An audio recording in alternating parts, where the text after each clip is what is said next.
Cet avion frappé des couleurs de l'Organisation des Nations Unies décolle de l'aéroport de Nouakchott avec à son bord 225 éléments de l'armée nationale. C'est la dernière vague du bataillon comptant 450 éléments devant rejoindre le dispositif de la mission internationale en Centrafrique.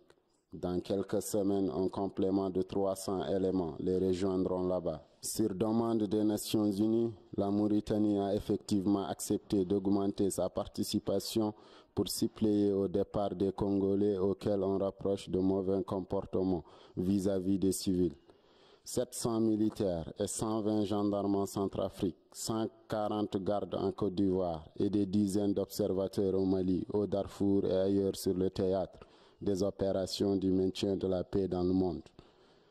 C'est ce que le ministre de la Défense, Diallo Mamadou Bacha, a rappelé au départ des soldats en soulignant l'engagement de la Mauritanie dans le cadre du maintien de la paix en Afrique.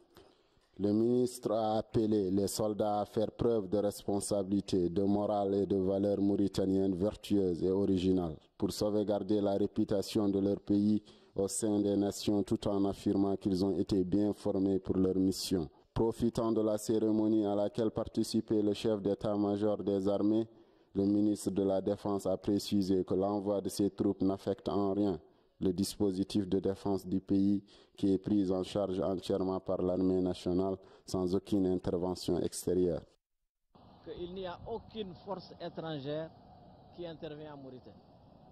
Aucune force étrangère n'intervient en Mauritanie. La défense de nos frontières, la protection de nos citoyens, la lutte contre le terrorisme dans notre pays sont entièrement assurées sur l'étendue du territoire et jusqu'au dernier kilomètre par nos forces armées et de sécurité. Il n'y a pas une seule force étrangère qui intervient. Mais naturellement, nous coopérons avec tous les pays amis, avec tous les pays voisins. Et dans ce cadre, il existe des relations qui se manifestent par des visites, par des échanges d'informations, parfois par des manœuvres communes. Et dans ce cadre-là, nous avons un groupe de militaires français, une quarantaine, qui se trouvent basés à Attar, qui interviennent dans la formation et le renforcement des capacités de nos unités.